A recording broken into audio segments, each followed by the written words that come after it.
Hello, this is Caleb Barney with Russell Real Estate, and today I wanted to go over an article from Keeping Current Matters, as well as go over some local data here in Northeast Ohio.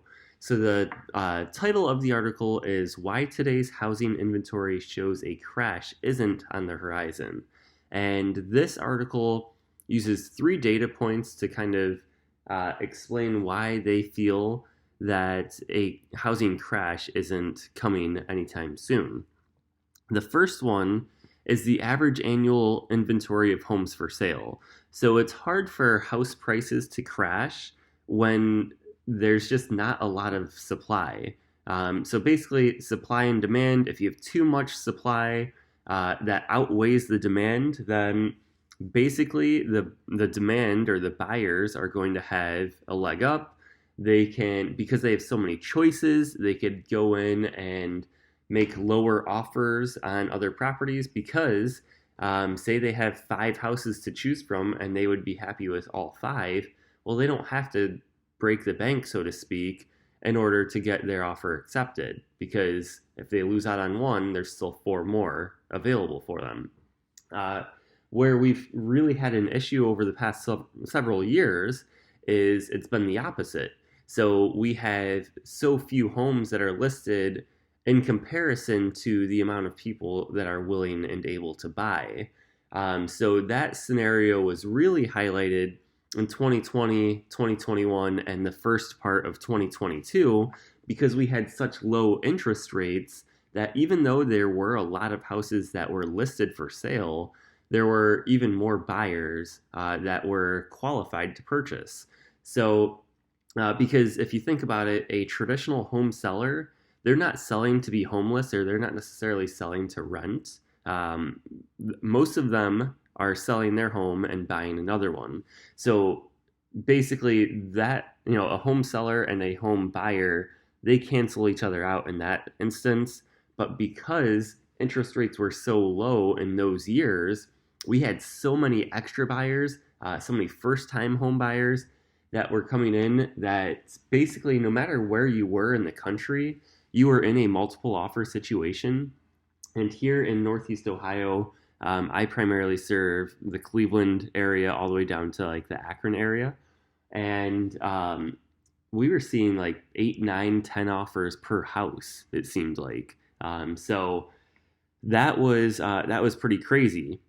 The second half of 2022 and basically all of 2023 has been a different story, with basically very similar results, though. So interest rates, as I'm sure you've heard, spiked up very dramatically over the course of 2022, particularly that back half there, and stayed elevated in 2023.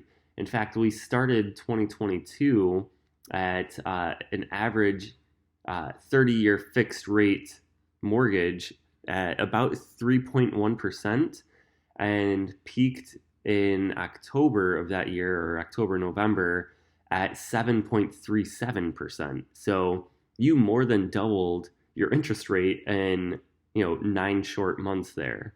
And they've remained elevated. They've gone up and down, ebbs and flows. And at the time of this recording, which is September 29th of 2023, the average 30-year fixed rate loan is sitting basically at like 7.5, 7.6%, which is the highest it's been since the year 2000.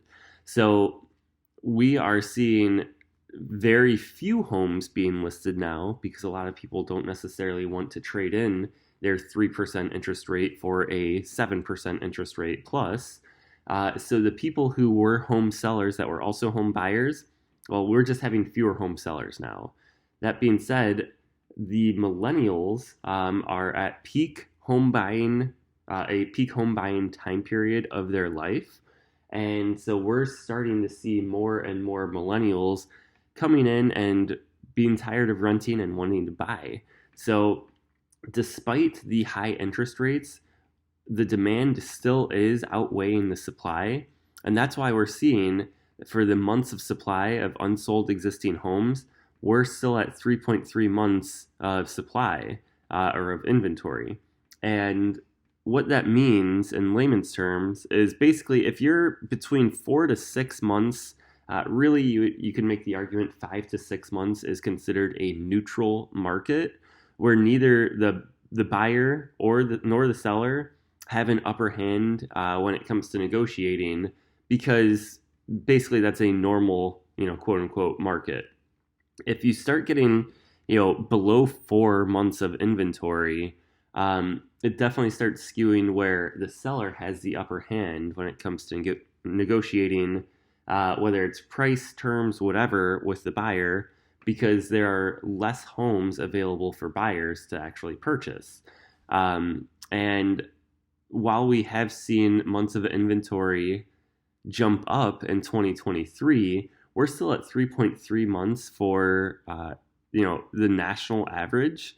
And as you could see here from this chart, which goes all the way back to 1999, that is actually the fourth lowest months of inventory in the past 24 years. And it just happens to be that the other three that beat that out are the three preceding years. So people hear, okay, this is a bad time to buy or to sell or whatever. And a lot of the times it's just because they're used to this new norm from 2020 to 2022 where houses were selling like hotcakes, basically. Not really sure where that phrase comes from, but that's what we were looking at there. So this is the national average right here. What I'd like to do is actually pull up my local MLS data. And my local MLS, I pulled this from a 25-mile radius from where I'm located, which is in Strongsville, Ohio. And basically that covers the vast majority of Cuyahoga County, the east side of Lorain County, and all of Medina County. It also gets the northwest portion of Summit County in Ohio. So my data only goes back 10 years, but you could look, from basically January of 2013, where, again, we were just coming out of that housing crash, basically from 2008 to 2012 was when it hit Ohio the hardest. But you could see, we were looking at, almost 14 months of inventory in February 2013. That would be a fantastic time to buy if you're looking back at it.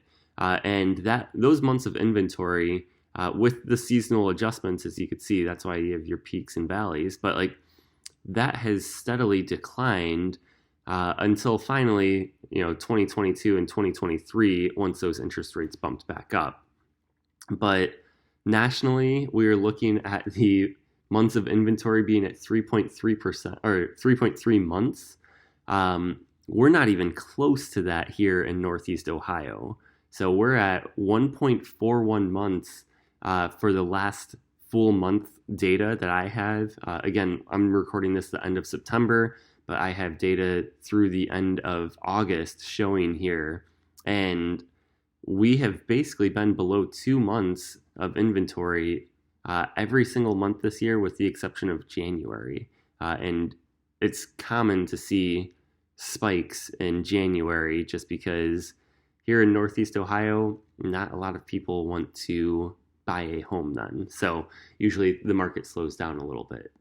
But I just thought that was very interesting.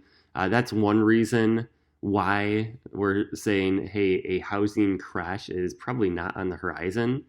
After that, they bring up the lack of newly built homes.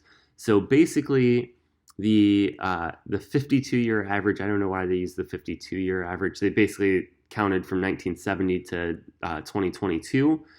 But we have been hit with a severe underbuilding, especially in the past 14 years. So essentially, people or builders got scared off after the Great Recession, and they stopped building new construction houses because there is some risk involved to that. That being said, we already have a supply issue. I just spent 10 minutes addressing that in the previous graph. So the supply issue is only going to get better when we start building more houses, particularly more affordable houses. And a lot of builders that I know are building houses. The bare minimum you're looking at is 350K basically, and that still isn't an entry level price point for a lot of buyers. So that's the hard part here. With the lack of single family housing units that are actually completed, we're just not going to see that supply improve in the near term. And then lastly, this right here is just like it's almost like the canary in the coal mine here. So the amount of foreclosure filings, because that takes a little while for filings to actually be completed, and some people do get out of the foreclosure process from the time that it's filed too. But you could see, here's the history of foreclosure filings for the past 20 years. Basically from 2020 to 2023, you could see we're at all-time lows. And keep in mind, 2020, 2021, and finally ending in 2022 there was a moratorium on foreclosures where they literally could not foreclose on certain houses. They also had forbearance programs to help alleviate any of the potential concerns for a wave of foreclosures that would be coming. And people expected that number to tick up once that moratorium ended. And you could actually see here that that has not been the case. So credit has still been very good. Foreclosures are near all-time lows. And I actually wanted to bring up this other article right here from Black Knight. This just came out last week, but it says mortgage performance remains strong, but slowing improvement suggests delinquencies may be nearing cycle lows. So basically what they're saying here is serious delinquencies continue to improve. Early stage delinquencies are starting to trend upward, but basically we're seeing the number of loans in active foreclosure declining.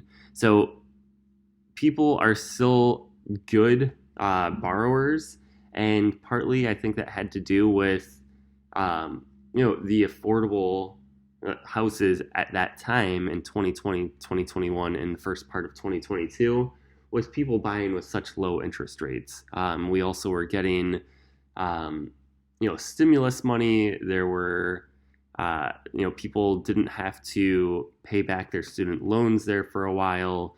So as far as, what we're looking at for a financial strain, we're not really seeing that right now either. So those are just three key reasons why today's housing inventory shows that a crash isn't on the horizon. I've had several people come to me saying that they do think a crash is on the horizon. The only scenario where I see that to possibly be the case is if there's a large-scale job loss recession, and that's going to be more so dependent on your particular economy. So like, say there's a huge employer in a particular city. So say there's a huge employer, just take for example like Detroit with the auto crisis and whatnot before. Well, if you have an auto manufacturing plant that is employing thousands of people and they shut down, then sure, where are those people finding jobs? Can they find a comparable paying job? And if they can't find a well-paying job in time, then they're going to have to sell their house. That would be the only time that I see a possible flood of housing inventory hitting the market. But even then, it's going to be very specific to a particular area. It's not necessarily going to go nationwide. So that's my thoughts on it. Again, I know I can ramble on. This is almost 15 minutes of a video. If you have any other thoughts, concerns, questions, especially regarding the Northeast Ohio housing market, feel free, reach out to me. I'd be happy to talk with you. Otherwise, have a great day.